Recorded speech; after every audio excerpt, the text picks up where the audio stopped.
What's up, guys? We're back with another video. I know we haven't been posting shit. We've been really busy. And then I was sick last week as well. I had the Rona again, but it was like a weird Rona vibe. Like, I tested positive on Friday after the track. Like, I tested positive on Saturday, and I only had a headache like for a day, and I was a little bit stuffy. But that's about it. And then, well, of course, I didn't want to come to the shop to infect nobody. Oh, I am all the time. Boy, pero tú algo más, güey. And so I didn't want to come infect nobody, so I stayed my ass home Saturday. Sunday we don't open, so I stayed at my ass home Monday, Tuesday, Wednesday, Thursday. And while the whole week was going on, Piggy was here at the shop getting the maroon truck ready for Truck Nationals, right? Hey. So we really didn't get to mess with the trucks that much. Just Piggy put the bump box on it, and we did a little stuff to it, you know. Hey, but we really didn't get to mess with all the trucks how we wanted to take them, but they were working good. We did break the differentials at Truck Nationals. We broke the maroon truck diff and the Ford diff as well. But oh well. But yeah, it was like the weirdest case of coronavirus that I ever had, because I've got it like twice already. The first two were pretty bad, but this one was just like a headache, and that's it. I was feeling great the whole week. And then so on Friday, I got up, I went to go get retested. I came out negative. And then we went to, what did we do Friday? Track or do we just wait for Saturday? Yeah, we went to Truck Nationals. That's all we did. But we didn't vlog at Truck Nationals either, because we were really, busy. We had to be listening for the people on the microphone to call for the classes and shit like that. So it was like kind of hectic. But anyways, guys, we're back at the shop. We're working. We got a little bit. Let me show you what we got going on right here real quick. So we got this truck, guys, from Virginia. Customer came from Virginia. We're doing a fuel system on it. It didn't have no fuel system. So we're doing the 8 a.m. lines for feed, 6 a.m. for return with a free relator. We are going to be taking out the clutch fan. We're going to be doing a big radiator with electric fan conversion. We're also doing the transmission on this truck. And we're doing the differential on it and a converter. It's a pretty nice truck. So this is one of the projects we're working on this week. We should be wrapping up this OBS this week as well. Got a nice little heart in there already. Should be on by this weekend, if not early next week. Little 6.2 with some PRCs. We're also doing a built 6L80 on this G8. I like these cars. They're one of my favorite cars. We also went to go pick up some cores, a few 480 cores that were needed to build, and a TH400. We got this customer's truck that came in for a built trans, converter, and some headers as well. So we're really busy, guys, right now. We got this truck here as well. We got the whole outside full and packed. We got Jenny 6.9 right here just taking up space. No motor. We don't got no motor. We're gonna race with hopes and dreams. Here's the old 408. As I can see, everything's good on there. Everything came out nice and good. It's just no oil pressure. That tune was on point. Clean cylinders.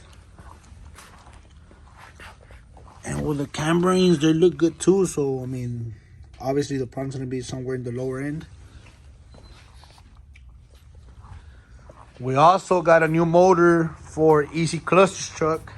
I'm not gonna show y'all too much. I'm gonna just put my hand over it like that, just right there. But yeah, Easy Clutches truck as well is gonna get a badass motor this week or next week, probably next week already. It's Wednesday already, so we'll probably get to his truck next week. We're about to wire up a fuel system. What you got going on there, Piggy? I don't even know. Customer wants E85, so I gotta drain the fucking fuel tank. Mexican way. No tronaron como tiene agua, no way. Nah. It looks weird though, it looks blue. A ver, vamos a ver a qué sabe. ¿No sería un cigarro, abuelo? No creo. Vaya, sácalo. ¿Son iguales? Qué chingados que no, maestro. A ver, mete la mano acá. ¿Qué fue? A ver, ¿un serio ahí?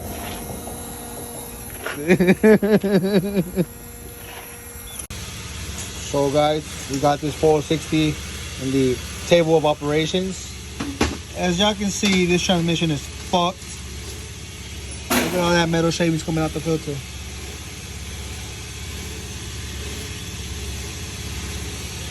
And in the open. This is a prime example of overheating a transmission and converter failure. That's why it's important to put new converters always on your transmission and a new transcooler or a big transcooler. All that shaving.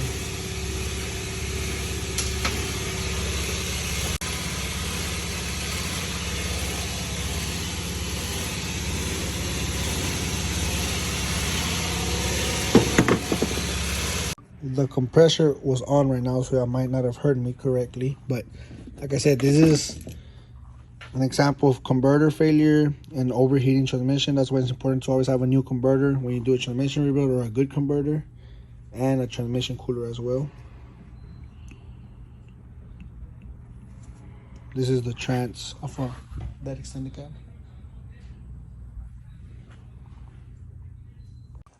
We halfway down the unit.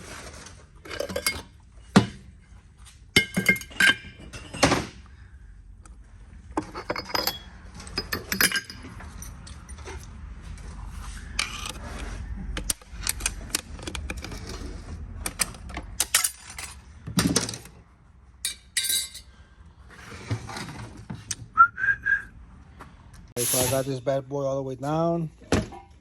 All body off. I'm about to start opening the drums up and sending everything over to get washed so we can start reassembling. So guys, as y'all can see right here in the reverse planetary, y'all can see that on this pinion, you can see that it was heated up. Está recalentado. It's no good. That's where a lot of the shavings came from as well. It was eating up into this. So this planetary is no good. You can see like the purplish where it got really hot on this pinion. You always gotta make sure that the planetaries are always good. Well, this is not good no more.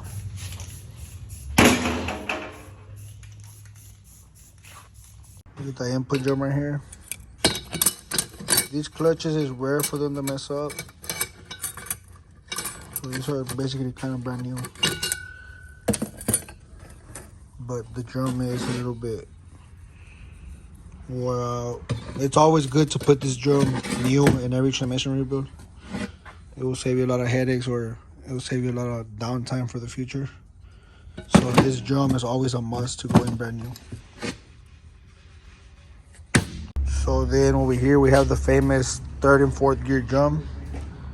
This is the one that always goes out. This is the famous, oh, I lost 3rd and 4th. And as y'all can see, by the looks of it, they don't look that wore out, but we're about to open this to find out. As y'all can see, they're all thinned out. They're no good. But it was still hanging on in there. But of course, this transmission messed up because of other faults. No, it wasn't a 3rd gear. It wasn't a 3rd, 4th gear problem. But yeah, they're no good. El CAC jalando. No, hombre. Te tengo que grabar este pedo, güey, porque nunca haces nada, güey. Alright, guys. So we got the unit over here. We're about to wash it. Wash the valve body. First, wash it on this one. Then we go to the clean side one, so we can get all the excess material out and all the shavings out of everything. These are no bueno, the clutch door steel, so they go to the trash as well. Hey, güey, ¿quién pistea Bush, güey? ¿Qué pedo? Maestro. A la verga, qué pedo, güey. So we're about to open up the pump. Well, should probably put the phone down because I'm gonna drop it. So give me 1 second. Yeah, hello, it's Triple V. So we got the transmission oil pump right here, guys. So this, guys, when this pump breaks, because this breaks sometimes when you don't put the converter in properly, or when an issue happens, or you know, it's material stuff. So I mean, you know, with time it breaks or whatever. The truck will not move at all. It won't go forward. It won't go backwards. It won't do nothing. No oil will be circulating. So, fun fact: if you ever break a pump and your truck doesn't go, or if your truck doesn't move forward or backwards or nothing, most likely it's your transmission pump. Okay.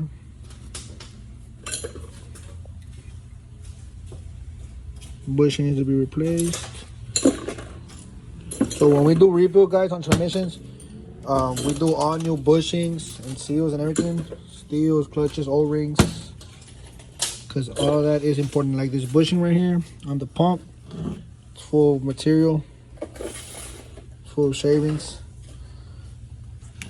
So we gotta go through the whole, when a unit comes like this, we gotta go through the whole unit and make sure everything's nice and inspect everything. We got the bushing out of the pump and the wash it. 460.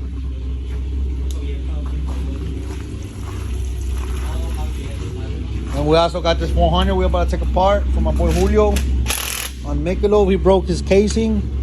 So we're gonna open up this case and use all his parts from his, and we're gonna cut off the housing. We're gonna put the ultra belt housing on this one. Work, guys.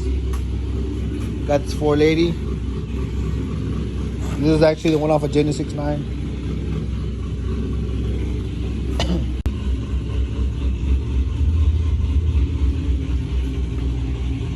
Alright, guys, so we got the unit, the whole unit in here. And the valve body soap.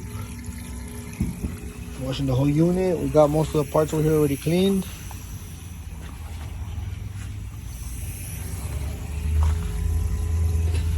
Alright, guys, we got this unit halfway done already. We're about to put the output shaft on. We got the pump and the drums done. We got my boy Julio's TH400 off of Michelob right here. This is the aftermath of that big ass wheelie he did at Truck Nationals. I'll see if I can post a clip on here so I can see. Some JB weld. Think it will be work. Think be good.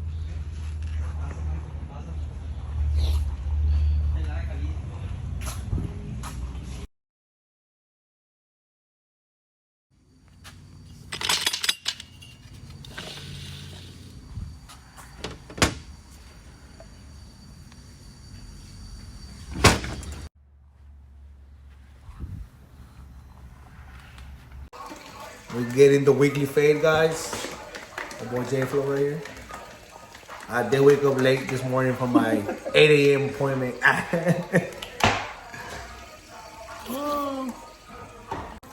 If your barber don't wash her hair after the haircut, he don't fuck with you. No, no, okay. Yeah.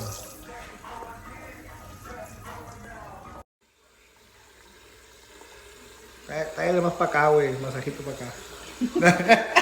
So guys, we got my boy Julio's Trans taking apart here, TH400 off of Michelob, off La Michelob. No, I think some JB weld and some silicone will seal this right back up. No biggie.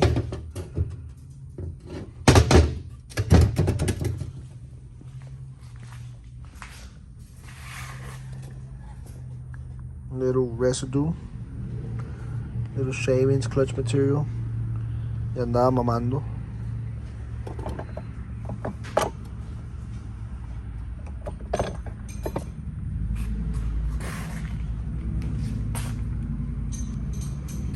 El tambor tiene cejita.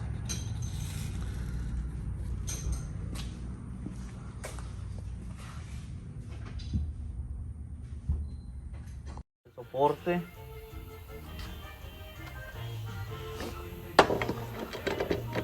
Le voló pedazos, dientes. Ese spraque también lo voló. ¿Sí lo mira? Mira.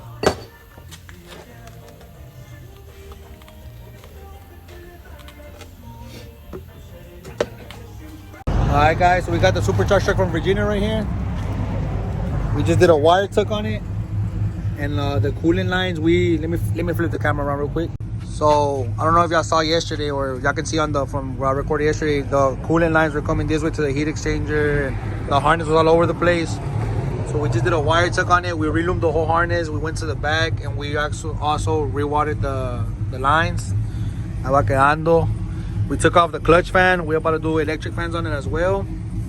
And we did the fuel system on it, the lines, the fuel regulator. This truck should be ready by tomorrow. We're also doing the transmission on it and a converter. And we did the fuel system, dual 450s in tank with injectors and everything. Pausing gears. Pausing gears as well too.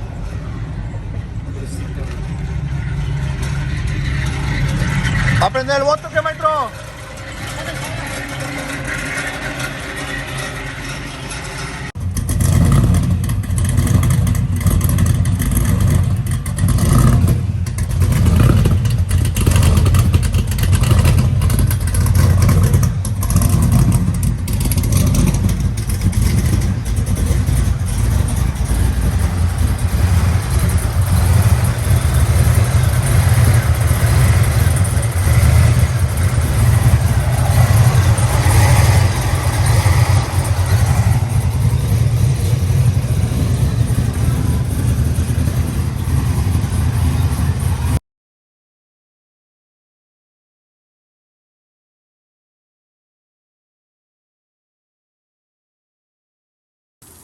Bueno, racita, pues se prendió el bote, juevesito. Unos steaks levesones. Algo leve, algo leve. Before I close this video out, guys, let me show you what we're working with right here. So, guys, as y'all know, at Truck Nationals, I broke the Ford. And I also broke the differential on the maroon truck. I broke 2 divs at Truck Nationals. The track prep was on point. And the maroon truck div was already old, so I mean, oh well. I still drove it back home, but it started only doing like a 1-legger burnout. It wasn't being a true track, I guess you could say. And then with the Ford, completely broke the diff and the drive shaft. I'll update y'all on that later when I go. The truck's in the backyard. I haven't even fucked with it. But yeah, so the Ford, guys, I was running it. I knew the diff was gonna go out. That's why I wasn't spraying it off the line. But now with the converter, it has a way better 60-foot. And I guess it didn't like it. And it's that electric diff that you lock. And my dumbass was locking it, because if I wouldn't, it would only spin with 1 tire and it wouldn't hook. So on the race where I raced Freddy, we took off and I sprayed it in 2nd gear. And spraying it in 2nd gear, I went 1140s at 118, I believe. So then after the race, when he beat me, we went into the 12-0 class with the Ford. So on motor, it runs 12-0s. But on the first round, I kind of like fell asleep at the light. I was making a sandwich or some shit. And the other guy jumped on me at the light. He treed me. So I sprayed it. And when I sprayed it, the truck spun a little bit. So I was forced to spray it the whole way down the track so I could catch up to him. And I did. And I made it to 2nd round. I ran 12.00 like at 119. So that was pretty cool. And then 2nd round into the 12-0 class, I went on motor. And 3rd round, like the diff just said no more. At the light, it just went boop, and the drive shaft flew out. I broke the drive shaft in half and the diff. So yeah, so I'll keep you updated on that. The maroon truck, guys, it went a new personal best. It went 880s or 889 at a 153, and then it backed it up with another 890 at 152. Then we entered the outlaw street class, but the diff said no more. Like it was just started doing 1-legger burnouts. Like it wasn't even like I drove it. I had to drive it back since the Ford fucked up, so I drove the maroon truck back home. But the whole way the diff was humming, woo, and it was like shaking and shit. So tomorrow I am gonna be putting in a new unit. It's a 14-bolt diff. I have a brand new 9-inch there, but I don't want to use it because I'm gonna be doing a really, really nice 9-inch on that truck later on. So tomorrow I'm gonna put another 2-track on it. And we're going to take it to the track. And we're going to mess with it a little bit more. Because I really want to go like a 860, 870 before I start messing with it. So that's what we got planned for tomorrow. As well, guys, man, I'm not the type to address these type of things. Because I really don't give a fuck what anybody thinks. Like, I really don't give a fuck. Like, me entra por una oreja, me sale por la otra. Y, vaya Dios con tu vida or whatever. But I had to address this one because it's like ashamed. Like it's like some old ass dudes, like fucking 30-year-olds, 35, 38-year-olds, fucking dudes almost in their 40s. You know, like grown men being dick riders and like trying to cause drama or like beef and shit like that. I guess you can say. I don't even know if there is beef. I don't even know. I don't beef with nobody. Like I'm in my own lane. You know, like I don't compete with nobody. I'm 25 years old and I have what I have. I don't, you know, like I compete with myself, you know. And these grown ass people who don't even got shit, like to back anything up or to raise or anything, they're the ones that be talking the most. Like they be like dick riding and talking about this, that, blah, blah, blah. Like, bro, go start a family or something, bro. Like, what the fuck are y'all doing? Like, si no traen con qué correr o con qué to back anything up, like, no opinion, you know what I'm saying? But y'all know who y'all are. Y'all watch my videos. Y'all be commenting stupid shit there, bro. Like, you a grown ass nigga, homeboy. Like, what the fuck? But anyways, like I said, y'all do y'all, I do me. I guess that's a new wave these days. I guess que en estos días ahora la gente le gusta andar de porristas. Like, y'all want to be cheerleaders or some shit. I mean, shit, that's what y'all want to do. Y'all want to be in the sideline just watching. Y'all don't want to get y'all's own shit. I guess, you know. But that's a big fuck you to all y'all haters. And to all the people that fuck with me and support me. I really appreciate y'all. And we got some fire shit coming up for y'all. This year's going to be lit. I got some fire shit coming up for y'all. We got Jenny 6'9". We got the maroon truck. We got the Ford. We got the sound truck. All these trucks are getting little things that I'm about to see in the next few weeks coming up. Really appreciate all the people that be fuck with me, that be supporting us, liking the channel, subscribing, be commenting, hey, you need to post, I know we haven't posted. I fuck with all y'all people that be commenting on my old videos, hey, what the fuck, when you gonna post? I really appreciate all y'all. Y'all motivate me to do this shit. And I'll catch you on the next video.